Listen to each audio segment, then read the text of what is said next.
पहा नवीन एपिसोड्स एकदम add free.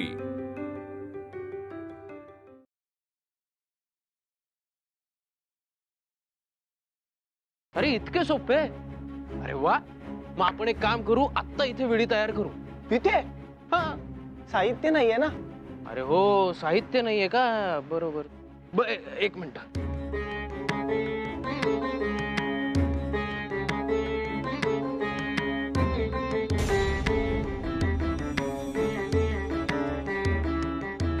याचं काही करता येईल का?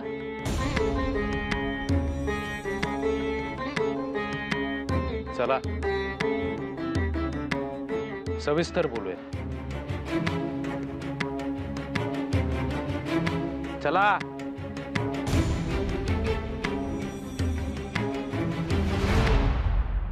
कोण? रमाबाई,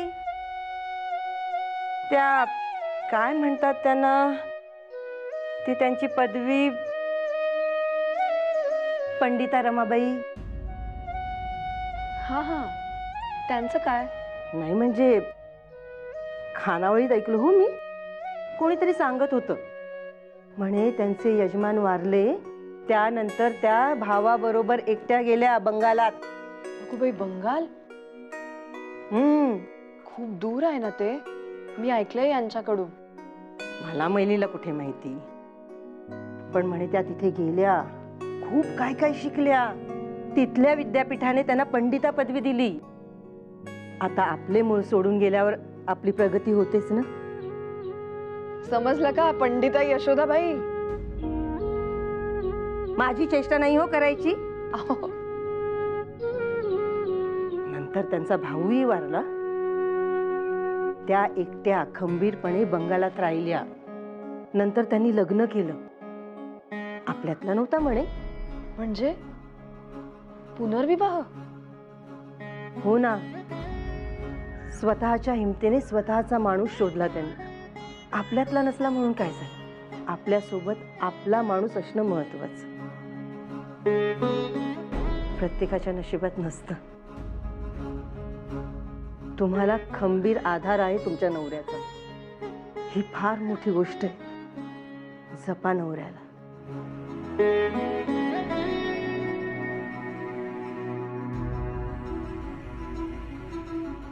ही अशी पिढी घडवणार आहोत आपण, हे असणारे आपल्या देशाचे भविष्य। ज्या अपेक्षांचे आणि स्वप्नांचे मनोरे आपण उभे करणार आहोत, ते असे वाया गेलेल्या पायांवर। काय शिक्षा द्यावी, काय शिक्षा द्यावी या कृत्याबद्दल? आपल्या शाळेतून प्रथम मॅट्रिक होणार आहेत ही मुले, पण यांची ख्याती काय असणार आहे? व्यसनी, विड्या उडणारे। नवे शिक्षकांना शिकवणारे ते कशा तयार करतात ते, हो ना? हा? लाज वाटू द्या रे, लाज वाटू द्या स्वतःची। तुमच्या पालकांनी काहीतरी अपेक्षा ठेवून तुम्हाला इथं पाठवलंय आणि तुम्ही चांगले पांग फेडतायत त्यांचे। नाही नाही, यांच्या पालकांना कळवायलाच हवे, ज्या शाळेस आपण मंदिर मानतो त्यातील भक्ती नासवण्याचा प्रकार थांबायलाच हवा। गोपाळराव, आपण या मुलांच्या पालकांना बोलवून घेऊच या, परंतु यांचे नावही पटावरून कमी करूया। बळवंतराव, मुद्दा हा आहे की हे प्रकरण इथवर थांबत नाही। आज आपण या मुलांना शिक्षा देऊ, पण जे साहित्य सापडलं ते आपल्याच आवारात ना। चूक माझी आहे, माझे लक्ष नव्हते यांच्याकडे। बळवंतराव, तुम्ही द्याल ती शिक्षा भोगायला मी तयार आहे। गोपाळराव, आज नैतिक दृष्ट्या पराभूत झालोय मी।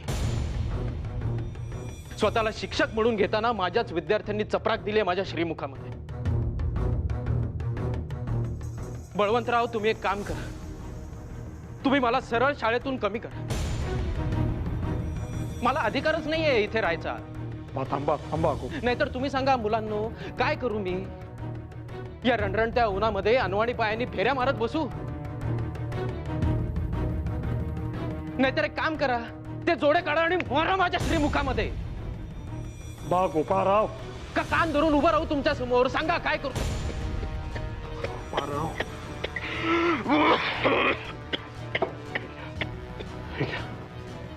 गुरुजी थांबा, आम्हीच चुकलो, आम्हीच फार चुकलो, आम्ही पाया पडतो तुमच्या। उठा आधी, उठा।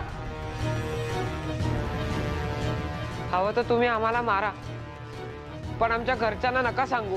का? हे दुष्कृत्य करताना लाज वाटली नाही? शिक्षा भोगायला का घाबरता? गुरुजी, अहो आमच्या घरी कळलं तर आमचं वाटोळ होईल आणि आम्ही एकदाच असे वागलो, परत उभ्या आयुष्यात असे वागायचो नाही. जर हे कळलं तर आमच्या घराची अब्रू चव्हाट्यावर येईल. घरच्यांची इतकी काळजी वाटते तरी 4 मोहाचे क्षण आवरता आले नाहीयेत तुम्हाला. याचे काय गंभीर परिणाम होणार आहे त्याची कल्पना आहे तुम्हाला? आम्ही वाहवत गेलो, मान्य करतो, पण आम्हाला खरं क्षमा करा. हे कांगावे मला इथे नकोय. सुदैवाने इतकं सकस शरीर लाभलंय पण किंमत नाहीये तुम्हाला त्याची, म्हणून या अशा सवयी लागतात. अरे माझ्यासारखं शरीर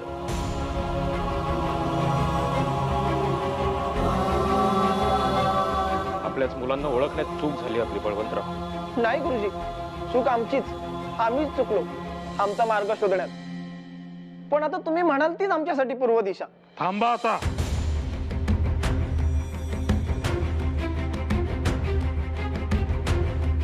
बुवा, चिंता करू नका गोपाळराव, आपलीच मुले आहेत. अंधारात वाट चुकली होती पण आली आता मूळ मार्गावर. परंतु शिक्षा होणार, शिक्षा होणारच. बरं का रे, उद्या पहाटेपासून माझ्यासोबत पर्वती चढायला यायचे धावत, आणि मला हरवायचे. जोवर मला हरवत नाही तोवर हा उपक्रम थांबणार नाही, समजले? मान्य, एकदम मान्य. निघा आता.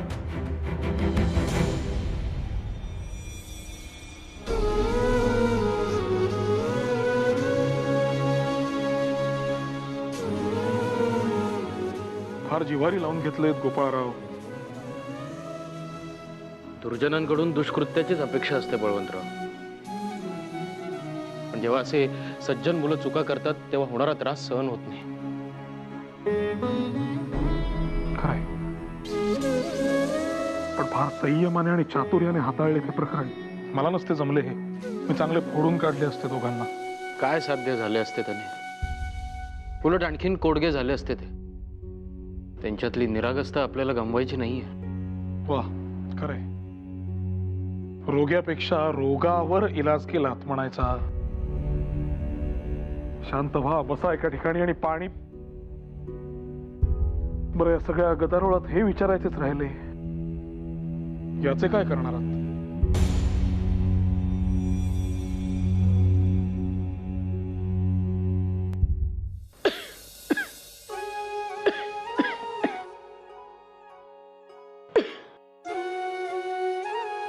ताई, अहो काय हे? काही नाही, ठीक आहे. अहो अंग तापले तुमचं. अहो सकाळपासून कणकण होती जरा, आता बरं आहे. पण खरंच ते काय नाही, हे इकडे द्या बघू. आणि एवढा त्रास होत होता तर का नाही सांगितलं मला? तुम्ही चला बघू, आपण खोलीत जाऊया, चला. अहो हे उरकायला नको का मला? हे येतील आत्ता, तोवर जेवण तयार नको? आमच्या घरी नाहीये का जेवण? ते देखील तुमचंच घर आहे. ते काही नाही, पुढचे 2 दिवस तुम्ही काही स्वयंपाक घरात पाऊल ठेवायचं नाही. हा, सगळ्यांची जेवण आमच्या घरी होतील. चला चला बघू. माझी धाकटी बहीण असती तर अशीच हक्काने बोलली असती. होच मुळी, तुम्ही लवकर बऱ्या व्हा पाहू. अहो कुणी मागून का घेता आजार? पण आणि आत्ता मला जेवायला घालताय, पण एकदा इथून गेलात म्हणजे मलाच राबायचंय ना पुन्हा. हे असं बोलणार असाल तर मी नाही जायची बाई. अहो हे असलं काही मनात सुद्धा आणू नका बरं. मी आपलं जे वाटलं ते बोलून दाखवलं इतकंच. या लहानग्या कृष्णासाठी जीव तुटतो माझा.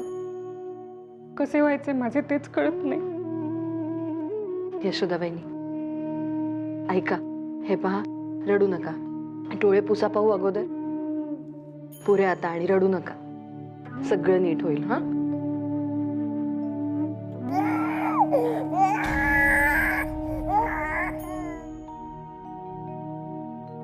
कृष्णा बाळा, शांत शांत शांत.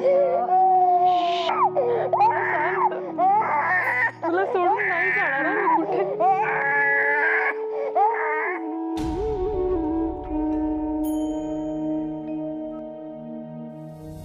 बळवंतराव, तुम्हालाही माझी प्रतिक्रिया आवाजवी वाटते? हे असे व्यसनाधीन पदार्थ सर्रास सापडू लागले तर आपली अवस्था बिकट आहे. घडलेले प्रकरण गंभीर आहेच आणि याने आपले दायित्व अधिकच वाढते. परंतु कुठल्याही घडलेल्या प्रसंगाचा आपल्या प्रकृतीवर किती परिणाम होऊ द्यायचा याचे भान हवे ना गोपाळराव. आणि मुद्दा त्यांनी ही चूक केली हा नाहीच, मग ज्यांनी हे पदार्थ इथवर पोहोचवले त्यांचा गुन्हा खरा मोठा. ती धमक ज्याच्यामध्ये आली तो खरा गुन्हेगार. ते कोणी पोचवले मला माहित नाही, पण आपण ते इथवर पोचू दिले ही 100% आपली चूक आहे. असेलही नवे आहेच. मुख्यत्वे अधिकार पदावर असलेल्या व्यवस्थेकडून नीट काळजी घेतली गेली नाही तर जनतेचे नुकसान होतेच. आपलेच बघा, जसे हे ब्रिटिश आपल्यावर होणाऱ्या अत्याचारांना तेच तर जबाबदार आहे. बळवंतराव, असं सरसकट त्यांना जबाबदार धरून चालणार नाही. त्यांचे निर्णय हे त्यांच्या राज्यासाठी योग्यच आहे आणि आपण जर वैयक्तिक आयुष्यामध्ये चुकीचे वागणार असू तर त्याचा दोष त्यांना देऊन उपयोग नाही. परंतु कुठलाही मनुष्य बहुतांश वेळेला राज्यकर्त्यांच्या निर्णयावर अवलंबून असतो. आज एखाद्या शेतकऱ्याने आपल्या देशात आत्महत्या केली तर ती कुणामुळे? या ब्रिटिशांमुळे. आपलेच घ्या, आपण हा शिक्षण देण्याचा मार्ग निवडलाय तो कुणामुळे? ब्रिटिशांमुळे. ही आपल्या अधोगतीची सुरुवात म्हणावी की काय? माझं फक्त इतकंच म्हणणं आहे की आपल्या अवस्थेस आपणच जबाबदार असतो. दोष आपल्या वृत्तीचा आहे. आता या मुलांचेच उदाहरण घ्या. त्यांच्यात परिवर्तन तुम्हीच घडवून आणले म्हणजे पुन्हा व्यवस्थाच कारणीभूत ठरली. हेच तर मी सांगतोय. बळवंतराव, राहू द्या, युक्तिवाद नंतर करा. आधी आपण घरी पोहोचूया. चला चला.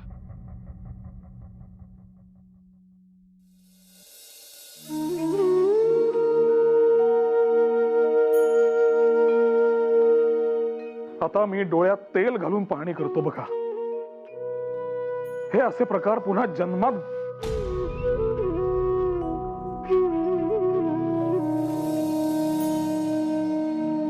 किती शांत झोपली भामा.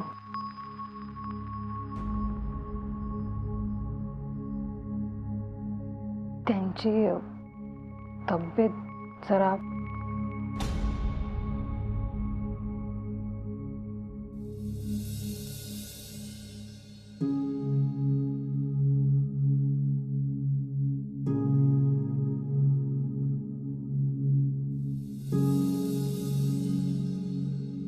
काय ग हे भामे,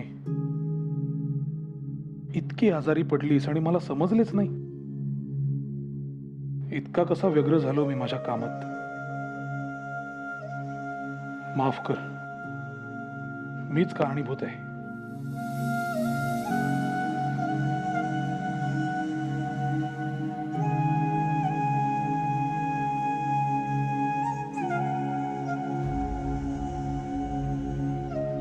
जोर चांगलाच बळावलाय.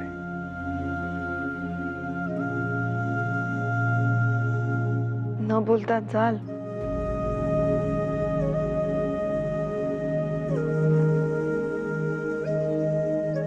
उठू नकोस भामे, झोप पाहू. हो, बरी आहे मी आता. आणि सकाळपासून झोपूनच तर होते. वैद्य बुवांना बोलवायलाच निघालो होतो मी. कशासाठी? आत्ता थोड्या वेळात बरं वाटेल मला. आधी कधी आजारी पडले नाही का मी? पण इतकी मलूल कधीच झाली नव्हतीस. माझेच चुकले. मी योग्य तेवढे लक्ष देत नाही तुझ्याकडे. अहो, आजारपणा यायचीच. इतकं काय मनाला लावून घ्यायचं त्याचं? आत्ता कृष्णाला सांभाळायला यशोदा वहिनी आहेत ही एक त्यातल्या त्यात निश्चिंती. त्यांचे यशोदा नाव अगदी सार्थ ठरते. त्या इंदूरला गेल्यानंतर काय होणार हे मात्र आता कळेना असं झालंय मला. आणि कृष्णेला इतका लळा लागलाय त्यांचा, त्यांच्याशिवाय घर अगदी करमणार नाही. काही कळलं का? कधी जायचंय? काही सांगितलं भाऊजींनी? जातीलच आज उद्या. अगो बाई, खरंच की काय? लगेच? आपण गोपाळरावांना जाऊन जाब विचारूया सरळ. हा असा निर्णय परस्पर कसा घेऊन टाकलात तुम्ही? अहो काहीतरीच काय, असा कसा जाब विचारायचा? चेष्टा समजून घे भामे. मी आगरकर बुवांना चांगलाच ओळखतो. नोकरीत रमणारे गृहस्थ नव्हेत ते कुठेही जाणार नाहीत. खरंच? खरंच. आता नसत्या चिंता न करता शांत झोप पाहू. हो. आराम कर.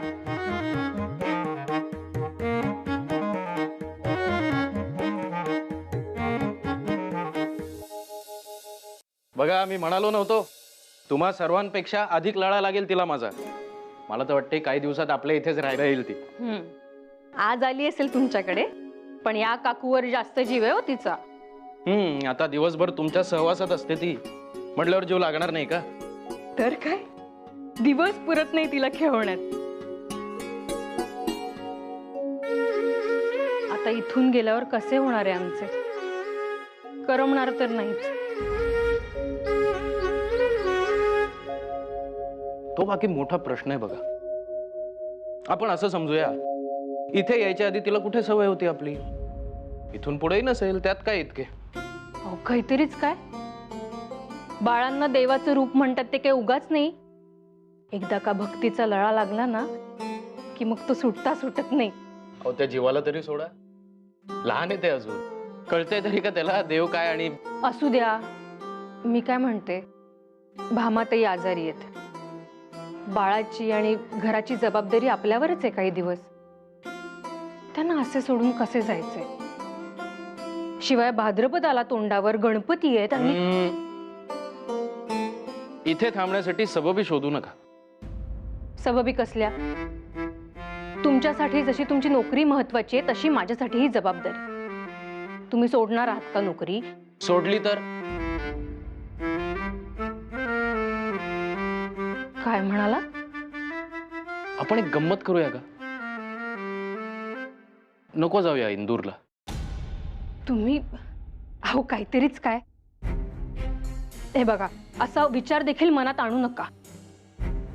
आता जे तुझ्या मनात आहे त्यालाच दुजोरा देतोय मी. ते म्हणाले मी, परंतु मला सांग, तिथे जाऊन काय मिळणार? पैसा तो महत्वाचा आहे, पण आयुष्यभर पुरणार आहे का तो? आपली सगळी जीवाभावाची मंडळी इथं आहेत.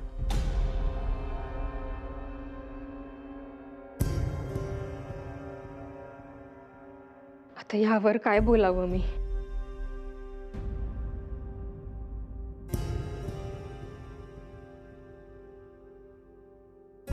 सुख आणि समाधान या दोघांपैकी एक कसं निवडू मी? सोपं करूयात. तुझ्याच भाषेत सांगायचे झाले तर, अर्थात मला ते पटत नाही, पण देव बसलाय घरात आणि आपण जायचं तीर्थक्षेत्राला. पटतंय का? म्हणजे आपण खरंच. अहो पण मग सासूबाई. मी तसंही तिला कळवलं, मी काही सरकारी नोकरी करणार नाही. त्यावरून ती नाखुश होती, पण मी समजावून सांगेन तिला.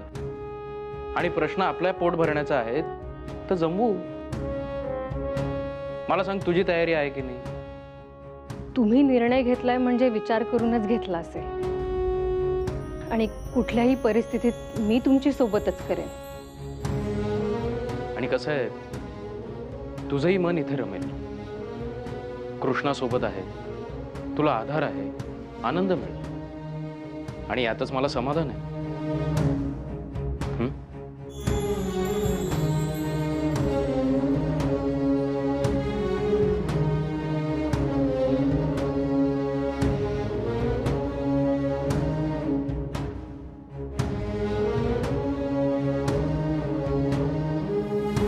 बळवंतराव, चला, निघायचंय ना? होय होय, चला. उशीर झाला का आपल्याला? नाही, सूर्य अजून झाडामागे गेलेला नाही. बरं मला सांगा, वहिनींची तब्येत कशी आहे? ठीक आहे. अरे देवा, काय हो, काय झालं? बरं आहे ना वहिनींना? होय होय, आजची टिप्पणी राहिली. काय तुम्ही बळवंतराव? हो, ती विसराय. ऐक. अहो काय हो? बसा इथे, बसा इथे. काय लागलाय का खूप? नाही नाही, करता. जरा ठेच लागली, जरा कळवलं मात्र. ठीक आहे ठीक आहे ठीक आहे, होईल नीट. एरवी सगळी तयारी भामा करून देते, आज स्वतःवर आले म्हणून हा सगळा धसमुसळेपणा. मी तेच सांगतोय, त्यांना बरं नाहीये, तुम्ही थांबा हवं तर घरी. काही गरज नाही. ठीक आहे ती आता थोड्या वेळात चालू फिरू पण लागेल. नको, त्यांना आराम करू द्या, ही बघेल सर्व. हे घ्या. वहिनी, आमच्यामुळे तुम्हाला विनाकारण ताण पडतोय. हो ना, सासूरवासच भोगावा लागतोय मला. हो वहिनी. अहो बळवंतराव, अहो चेष्टा करते ती. अगं बाई, आलेच. बाळा, काय झालं कृष्णा? गोपाळराव, हं.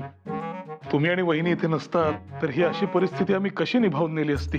तुमचे आभार मानावे तितके कमीच आहेत. बळवंतराव, या न्यायाने मी तुमचे आभार मानायचे ठरवले तर यादी खूप मोठी होईल. आभार प्रदर्शन पुरे. निघूया का?